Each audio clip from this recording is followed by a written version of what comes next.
Mi esposa me ocultó que estaba embarazada de otro, pero no sabía que yo ya tenía los resultados del ADN en el bolsillo el día del baby shower.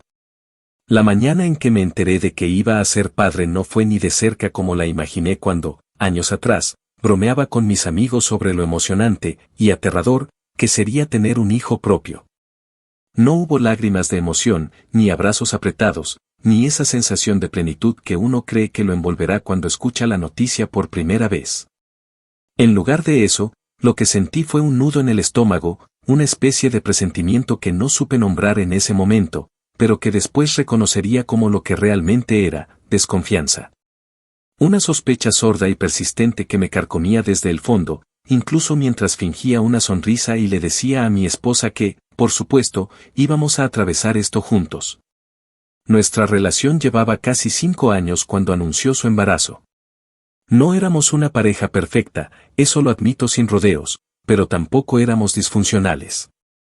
Tuvimos nuestras discusiones, sobre todo en el último año, cuando yo empecé a trabajar desde casa y noté que ella se ausentaba más de lo habitual, que regresaba con excusas vagas, que hablaba por teléfono en susurros y se encerraba en el baño con el celular. Pero hasta ese momento lo había atribuido al estrés, a problemas personales que prefería no contarme, o incluso a la necesidad de espacio. Aunque me costara aceptarlo, también me había acostumbrado a no preguntar demasiado, a no indagar en cosas que podían escalar en conflictos mayores. Supongo que por eso no me atreví a decir nada cuando, al saber que estaba embarazada, sus lágrimas no me parecieron del todo sinceras. Eran lágrimas ensayadas, de esas que no salen de los ojos sino del deseo de cumplir con un papel, de encajar con lo que se espera que una esposa diga y haga cuando comparte esa noticia con su esposo. Ella repitió muchas veces frases como esto va a unirnos más y el universo sabe lo que hace, pero algo en su tono me sonaba a discurso aprendido.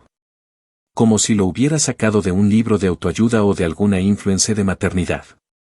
Durante las primeras semanas, traté de dejar mis dudas de lado y hacer lo que se supone que un buen esposo debe hacer, acompañar, escuchar, apoyar, llevarle sus antojos, acomodar la casa para el bebé.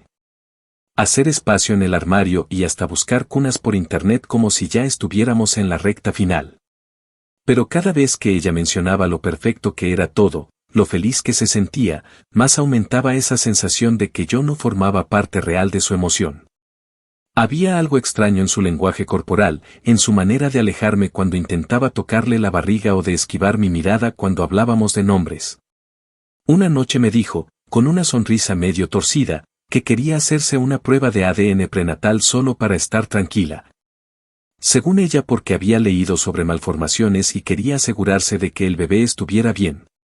Me pareció raro. No era lo usual, y mucho menos viniendo de alguien que normalmente despreciaba cualquier intervención médica que sonara invasiva. Pero no dije nada.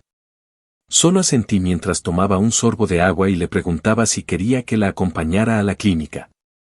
No me dejó. Dijo que era algo rápido, que apenas tardaría un par de horas y que luego me llamaría para almorzar juntos.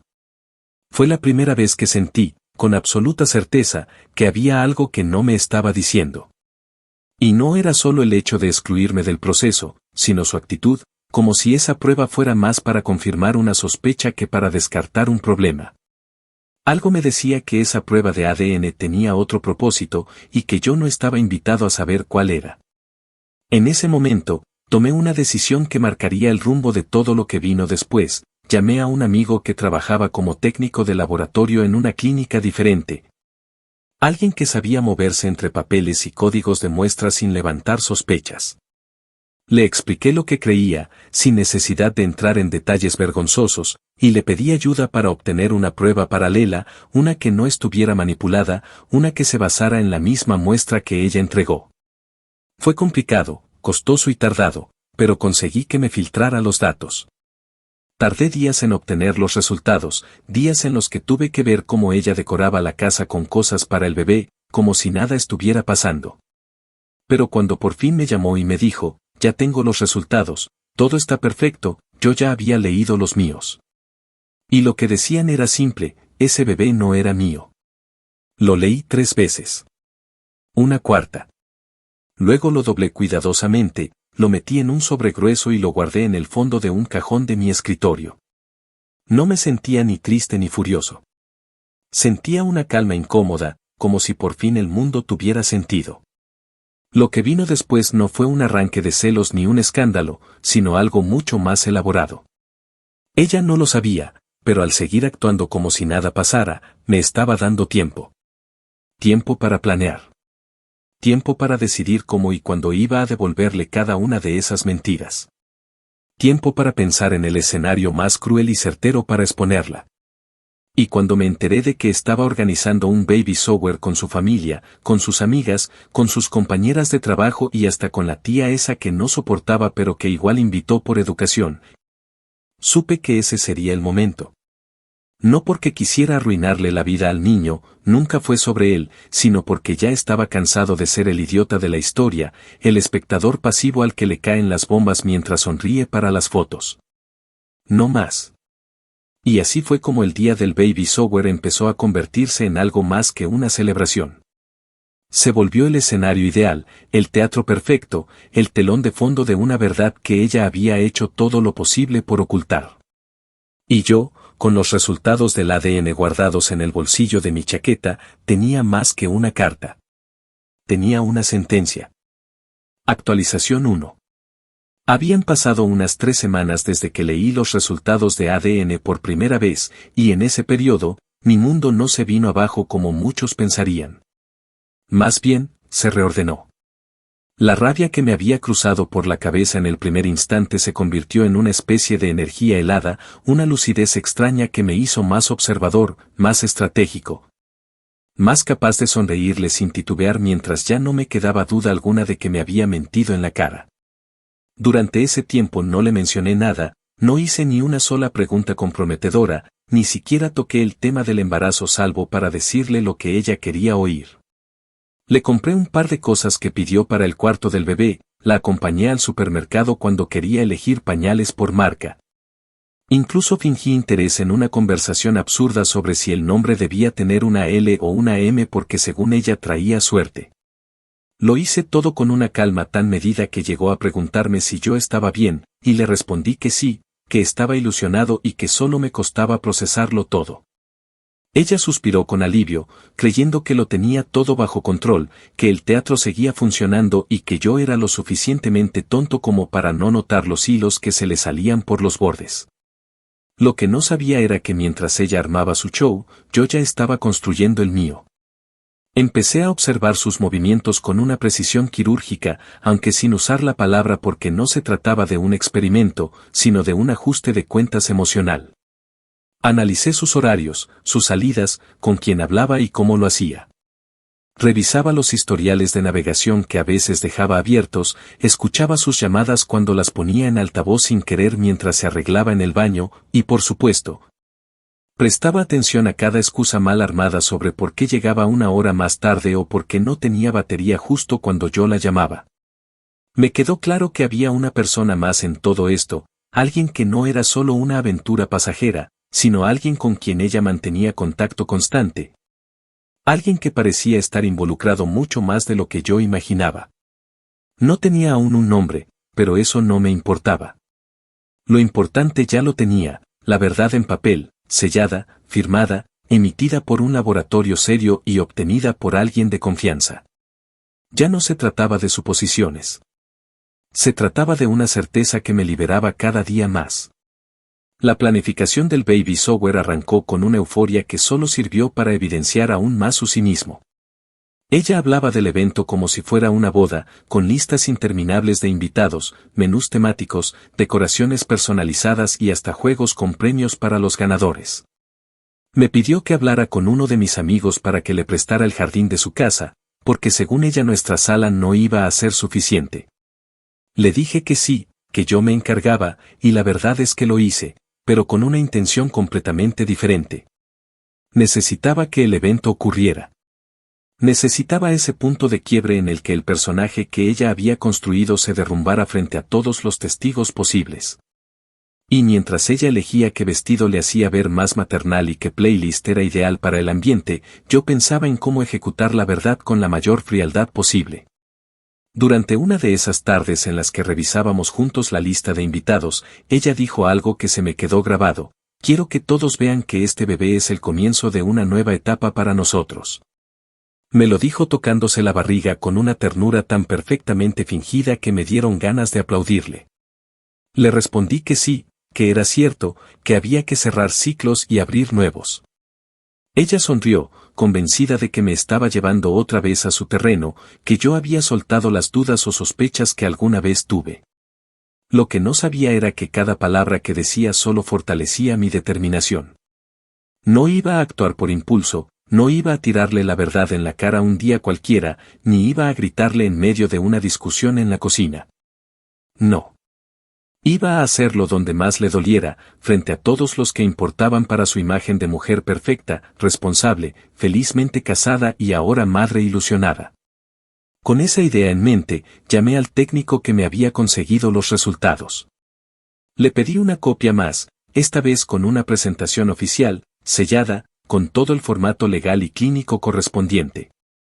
Le expliqué que era para una acción legal posterior, lo cual era parcialmente cierto, porque si bien no pensaba demandarla en ese momento, sí necesitaba que el documento tuviera un peso incuestionable.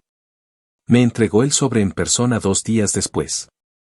Lo revisé, lo toqué, lo leí de nuevo aunque ya lo sabía de memoria. Lo doblé en 4 y lo guardé en el bolsillo interno de la chaqueta que planeaba usar para el baby shower. Ahí permanecería hasta el día indicado. No le conté a nadie, ni siquiera a mis amigos más cercanos, ni a mis padres. Nadie podía saber lo que planeaba hacer, porque en esta jugada el factor sorpresa era todo. Si se filtraba, se perdía. Y yo no iba a perder esta vez. Mientras tanto, ella seguía en su papel con una convicción tan estúpida que llegué a preguntarme si en verdad creía que podía engañarme para siempre. Subía fotos a redes mostrando la evolución de su barriga, agradecía los comentarios de felicitación como si fueran bendiciones divinas, y cada noche me hablaba de planes para el futuro que incluían nombres de escuelas, pediatras, hasta un perro para cuando el bebé aprendiera a caminar. Yo la escuchaba, la observaba y asentía como quien ve una obra de teatro sabiendo que el telón caerá en cualquier momento. Cada día que pasaba no hacía más que confirmarme que ella no se merecía una salida digna, no después de haber tomado decisiones tan graves sin ni siquiera tener la decencia de confesarme la verdad. Hacerse esa prueba invasiva por su cuenta, arriesgar al bebé solo por confirmar algo que ella ya intuía, y luego ocultarme el resultado sin pestañear, no merecía ningún tipo de compasión. Y el día del baby shower no iba a ser un escándalo sin control. Iba a ser una exposición limpia, silenciosa y directa. Una revelación que no necesitara gritos, porque el peso del documento hablaría por sí solo. Y ella, por primera vez en mucho tiempo, no tendría cómo disfrazar la realidad. Actualización 2. Un par de semanas antes del baby shower, cuando ya todo estaba prácticamente definido y el ambiente parecía girar exclusivamente en torno al color de los globos y los juegos con pañales, empecé a preparar mi papel con más precisión. Ya no bastaba con tener el documento. Necesitaba controlar cada aspecto del evento, cada posible variable que pudiera salirse de mi plan. No iba a permitir que ese momento se desbordara ni que alguien intentara desviar el foco cuando soltara la bomba.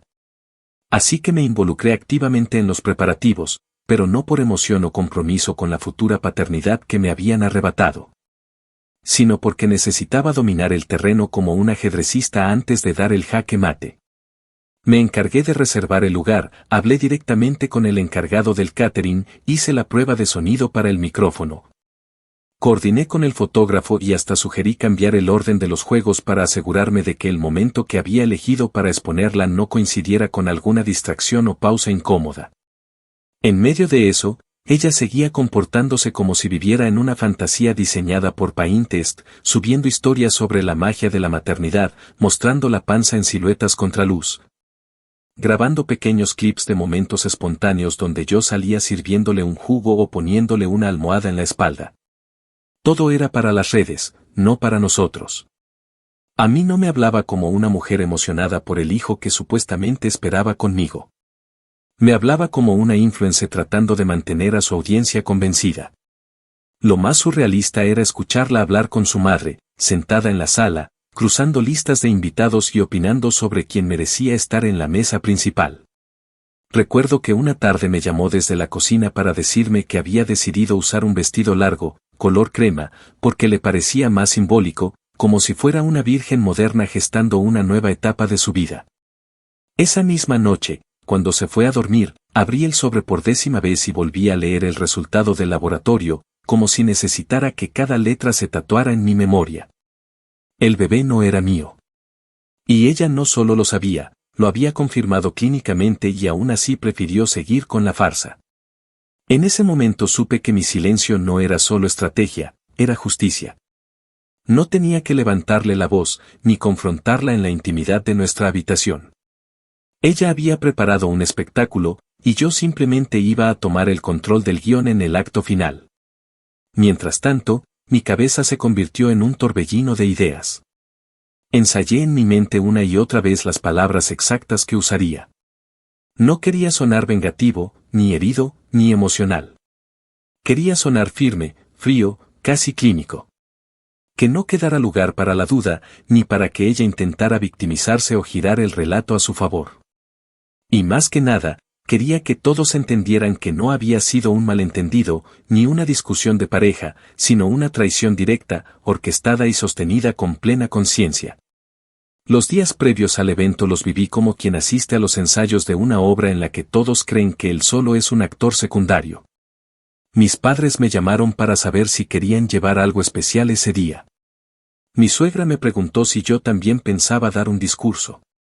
Su hermano me mandó un mensaje diciéndome que estaba orgulloso de que finalmente sentara cabeza.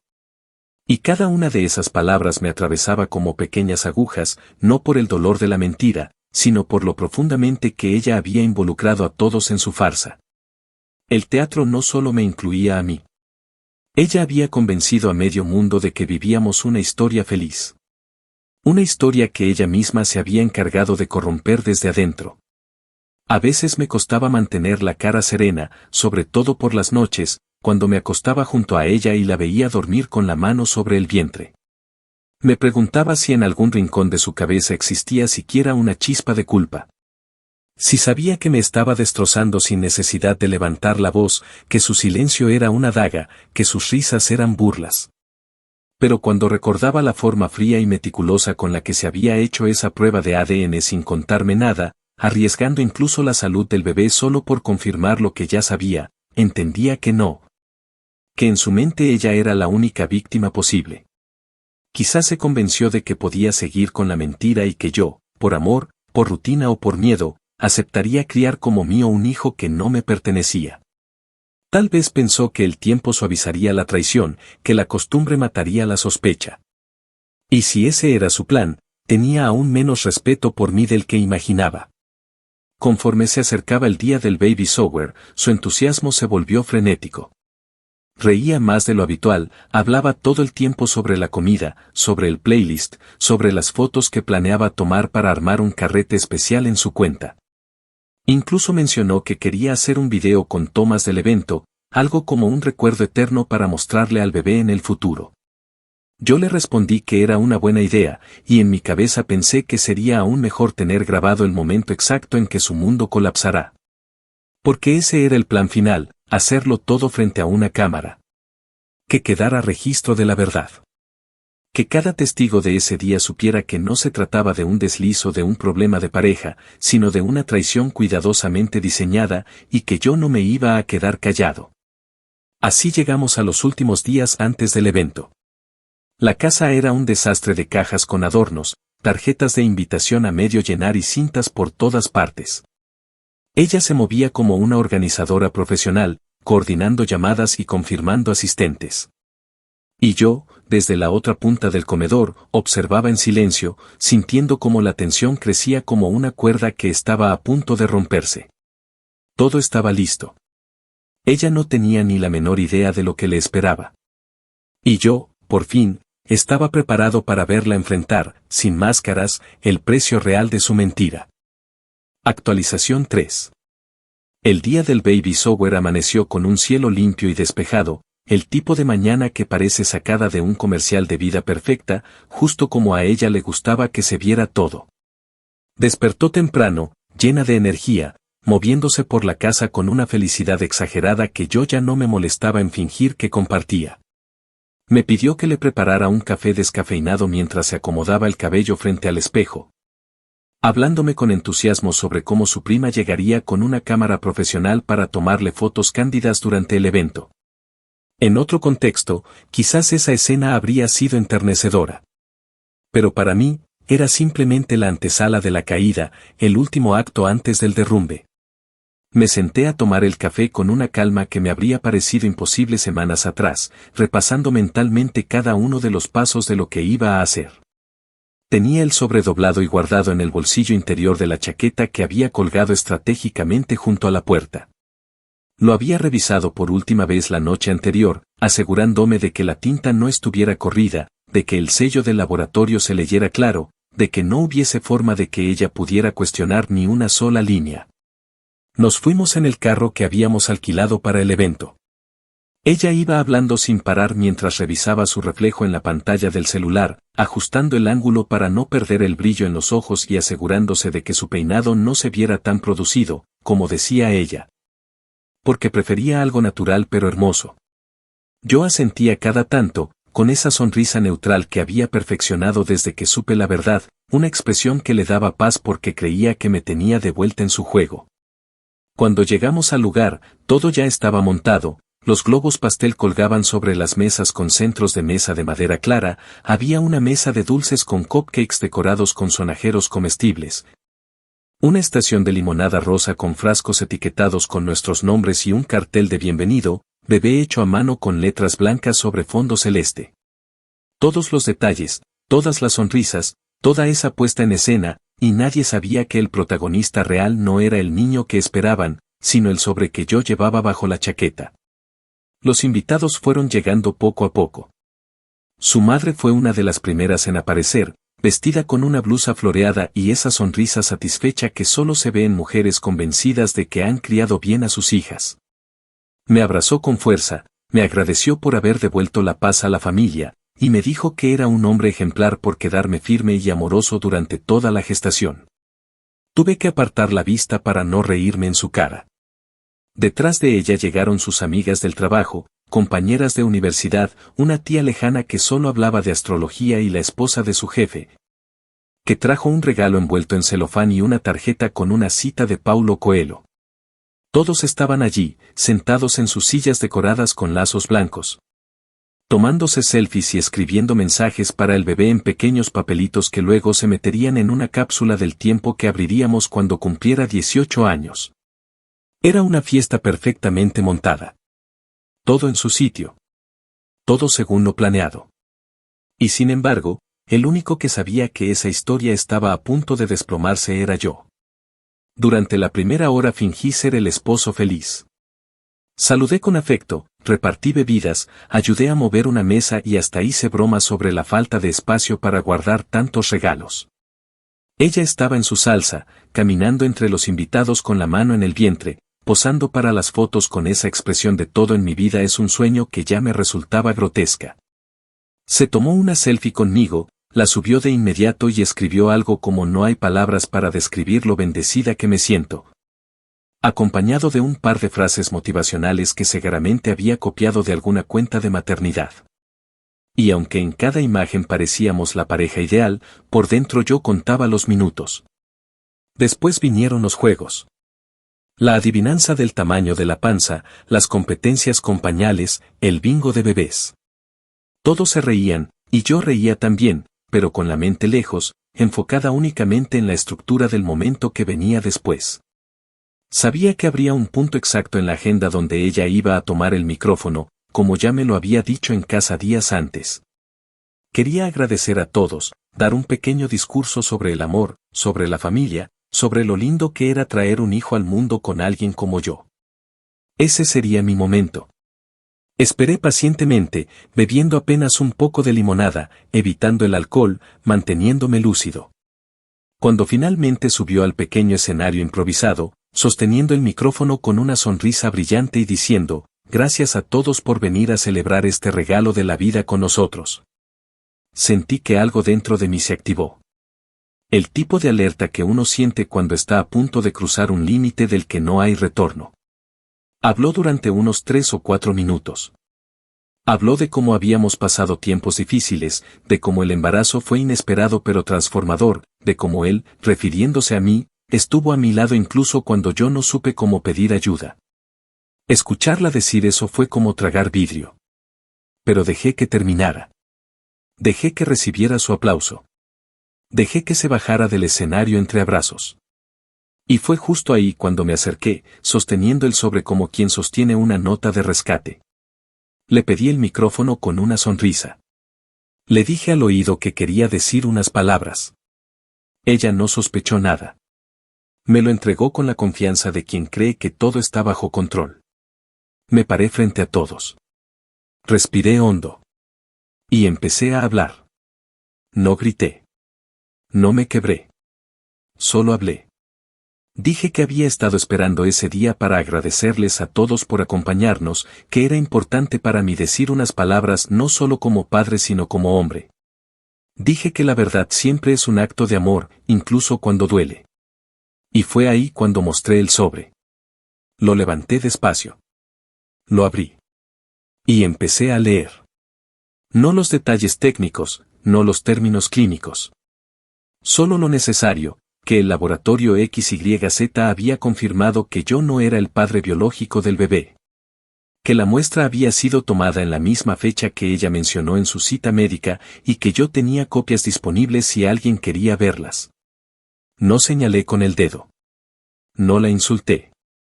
Solo la miré a los ojos mientras decía, ella lo sabía. Se hizo esta prueba y jamás me dijo nada. Yo lo supe hace semanas, pero esperé hasta hoy porque creo que todos merecen saber la verdad, no solo yo. El silencio fue absoluto. No hubo murmullos, ni gritos. Solo un silencio que lo llenaba todo. Y en medio de ese vacío, ella me miraba con una expresión que jamás voy a olvidar, no era solo culpa, era desconcierto. No podía creer que yo hubiera dado el paso. Que me hubiese atrevido. Su madre se tapó la boca, una de sus amigas soltó el vaso de limonada, el primo que grababa para el video del recuerdo bajó la cámara sin saber qué hacer. Yo dejé el micrófono sobre la mesa, tomé mi chaqueta y caminé hacia la salida. Nadie me siguió. Nadie dijo nada. No tenían que hacerlo. Porque ese era el cierre que la historia merecía.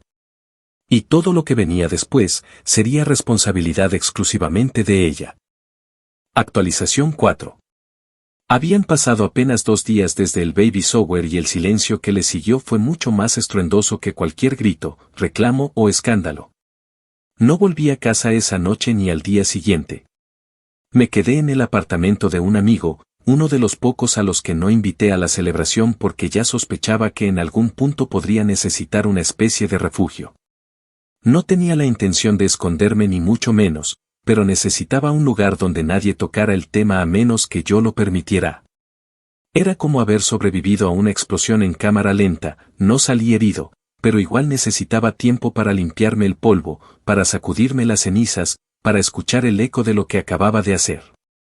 Ella, por supuesto, intentó comunicarse de inmediato. Me escribió más de 20 mensajes solo en esa primera noche.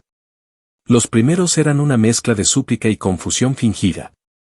Decía cosas como no entiendo por qué hiciste eso y teníamos que hablar en privado, como si todo lo que había pasado fuera culpa mía por no haberle dado el espacio para confesar. Luego cambiaron de tono. Se volvieron más agresivos. Me acusó de humillarla, de poner en riesgo su embarazo, de destruir su vida sin pensar en las consecuencias. La leí con una serenidad que me sorprendía a mí mismo. Era como si ya no tuviera ninguna capacidad de manipularme, como si cada palabra suya perdiera fuerza en cuanto aparecía en la pantalla. Ya no era mi esposa. Era una persona extraña, rota por sus propias decisiones. En paralelo, comenzaron a llegarme mensajes de familiares y conocidos, algunos de forma sutil, otros con una indignación apenas disimulada. Su prima me escribió diciendo que quizás había sido demasiado drástico y que los problemas de pareja se solucionan en casa. Una compañera suya del trabajo me envió un mensaje que parecía más bien un comunicado de relaciones públicas, diciéndome que ella estaba pasando por mucho y que no merecía ser atacada así. Yo no respondí ninguno de esos mensajes. Ni uno. Porque lo que hice no fue un ataque, y mucho menos un impulso. Fue una decisión tomada con calma, con evidencia en mano, con cada línea pensada al detalle. No expuse una sospecha. Expuse un hecho. No arruiné una vida. Le quité el disfraz a una mentira que ella misma eligió sostener. Lo curioso fue que, al mismo tiempo, comencé a recibir llamadas de personas que no me esperaba. Un compañero de la universidad con el que no hablaba desde hacía años me envió un mensaje corto pero claro: hiciste lo correcto, hermano. Una excompañera de trabajo me escribió para decirme que conocía a mi esposa desde antes de que nos casáramos y que ella siempre fue buena con las apariencias. Incluso un viejo amigo de la familia, que nunca fue particularmente cercano, me buscó para decirme que ya antes había notado cosas raras en su actitud, pero que jamás se atrevió a decirme nada por respeto. Era como si mi acto hubiese destapado una cadena de verdades que muchos ya intuían, pero nadie se atrevía a verbalizar. Y eso, más que consuelo, me sirvió de confirmación. No era yo el loco. No era el paranoico ni el exagerado. Era simplemente el único que decidió actuar cuando todos los demás preferían mirar hacia otro lado. A los 4 días, me llegó una notificación de un correo electrónico con el asunto: solicitud de reunión urgente. Era ella. Decía que necesitábamos hablar, que no por nosotros, sino por el bebé.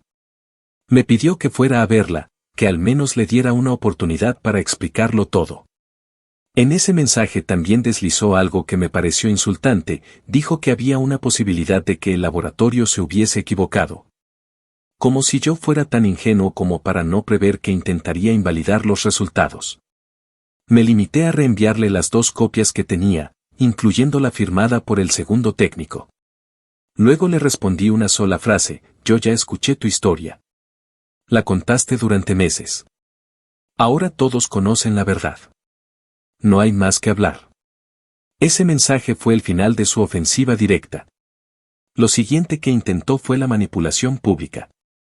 Subió un video a redes sociales, de esos donde ponen música triste de fondo y hablan mirando a la cámara con ojos vidriosos. Habló de cómo se sentía traicionada, de cómo estaba siendo atacada por el hombre al que había amado, y de cómo las mujeres embarazadas no deberían ser humilladas así jamás. El video fue compartido por unas cuantas personas de su círculo, pero lo que no esperaba era que muchas de las personas que estuvieron en el evento comenzaran a comentar la otra cara de la historia. Una de las chicas que organizó los juegos dijo que nunca había sentido una tensión tan grande como la que sintió en ese momento. Otra persona comentó que si ella tenía derecho a hacer una prueba de ADN sin decirle nada al padre, entonces el padre también tenía derecho a defenderse cuando lo excluyen de su propia vida. Lo más demoledor fue un comentario de una de sus propias primas, que escribió textualmente: lo más triste no es lo que hizo, sino que se arriesgó a hacerle una prueba invasiva al bebé solo para seguir con una mentira. A partir de ahí, todo se le fue cayendo. Dejó de publicar por unos días. Luego cerró los comentarios. Finalmente, bajó el video. Me enteré por terceros de que su madre la había mandado a vivir con una tía por un tiempo, que ya no quería que se quedara en casa después del escándalo. La versión oficial era que necesitaba paz. Pero todos sabían que lo que necesitaba era esconderse. El padre del bebé, ese hombre con el que seguramente había sostenido la relación en paralelo, nunca apareció. No en redes, no en sus mensajes, no en ninguna de sus defensas públicas. Nadie lo nombró. Nadie lo mencionó. Era como si se hubiese esfumado al primer olor de problemas. Y me pareció justo. Porque así como ella me había borrado de la ecuación cuando tomó la decisión de ocultarme la verdad, ahora era ella la que se quedaba sola con las consecuencias. Mientras tanto, yo volví a casa. Pero no a la que compartíamos, sino a la de mi infancia, con mis padres, donde aún conservaban mi cuarto tal como lo dejé antes de casarme. No porque me sintiera derrotado, sino porque quería un espacio verdaderamente mío. Un lugar donde el aire no estuviera contaminado por la mentira. Ahí fue donde empecé a recuperar el sueño, a dormir sin sobresaltos, sin tener que mirar de reojo a la persona que tenía al lado. Me senté con mis padres, les conté todo con calma, sin omitir nada. Me escucharon sin interrumpirme, sin juzgarme, y cuando terminé, mi padre, un hombre que rara vez muestra emociones, se levantó y me abrazó con fuerza. Me dijo, hiciste lo que tenías que hacer. No te dejaste hundir. Y en ese momento entendí que, aunque todo se hubiese derrumbado, había salvado lo único que realmente valía la pena, mi dignidad. Actualización final. Había pasado poco más de un mes desde el día del baby shower, y aunque por fuera todo parecía haber regresado a cierta normalidad, por dentro yo sabía que las piezas apenas comenzaban a caer en su lugar. No fue un proceso rápido ni inmediato. Fue más bien una especie de reacomodo lento, como cuando después de una tormenta todo queda cubierto de barro y ramas rotas, y toca reconstruir paso a paso lo que quedó en pie. No volví a verla en persona. No pisé la casa en la que habíamos vivido juntos desde que nos casamos, ni una sola vez. No por cobardía, sino porque simplemente no había nada allí que me interesara recuperar. Le dejé todo, los muebles, la vajilla, los adornos que ella misma había elegido. Todo eso era parte de su mundo, un mundo construido sobre una mentira que ya no me pertenecía. Solo le pedí, a través de un abogado, que sacara mis documentos personales y los entregara en una caja sellada, sin contacto directo. Aceptó sin decir palabra. Supongo que en ese punto ya había entendido que el hombre que ella conocía, el que podía ser manipulado con una lágrima o una caricia falsa, ya no existía.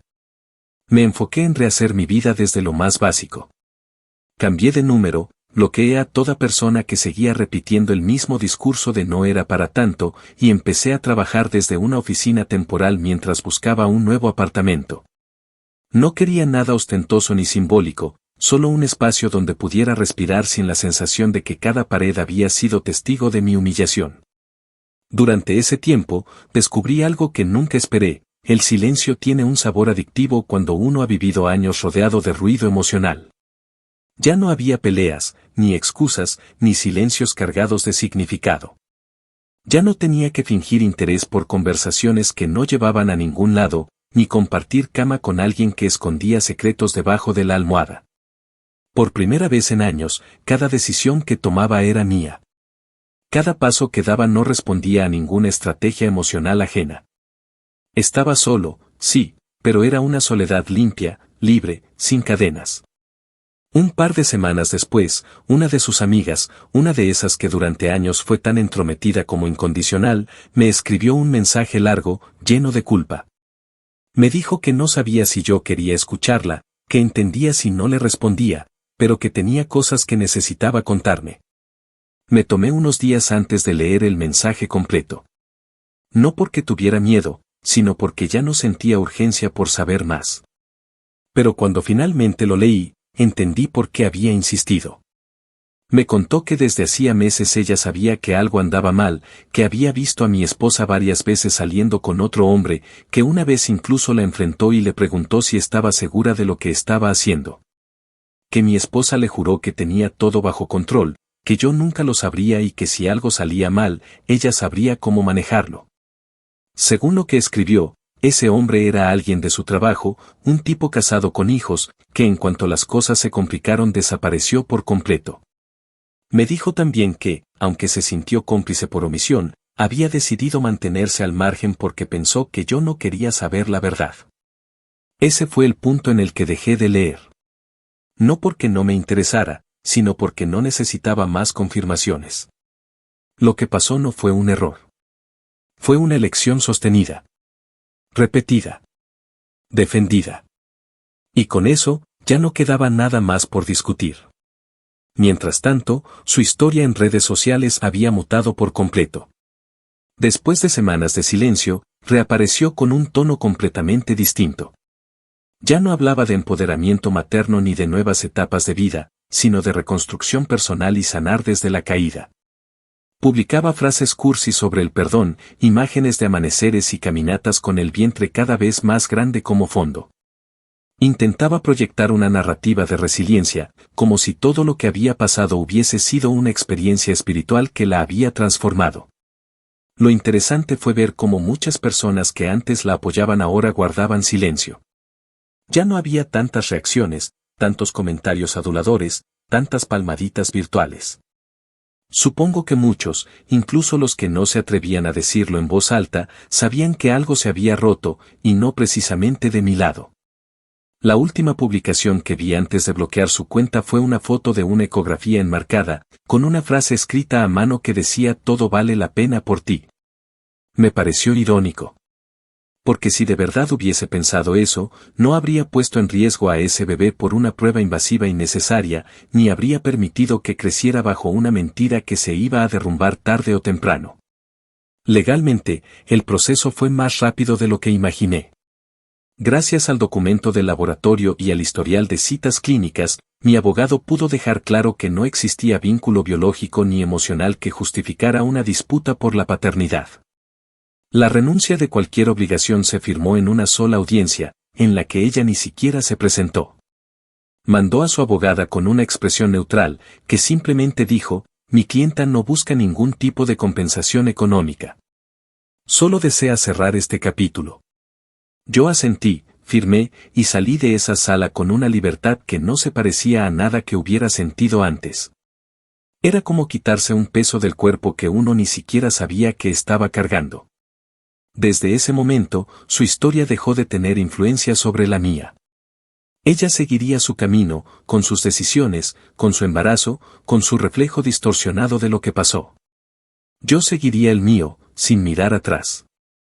Y aunque muchos esperaban que me quedara amargado, que me convirtiera en uno de esos tipos que repiten el mismo trauma una y otra vez en cada conversación, lo cierto es que elegí seguir adelante. No con prisa, pero sí con claridad. Porque entendí que la venganza más efectiva no es solo exponer la verdad. Es vivir sin que esa verdad te persiga, sin que te limite, sin que te defina. Ella apostó a que yo me callaría. Apostó a que su silencio pesaría más que mi voz. Apostó a que yo preferiría fingir una familia a enfrentar el juicio social. Y perdió. Ahora vive con eso. Con la mirada de todos aquellos que vieron caer su fachada. Con la ausencia del hombre con el que realmente concibió ese hijo. Y, sobre todo, con la certeza de que fui yo quien escribió el punto final de la historia, no ella. Yo no necesitaba quedarme con la casa, ni con los muebles, ni con nada que me atara a ese pasado. Me quedé con lo único que realmente importaba, el control sobre mi propia historia. Y con eso, bastaba.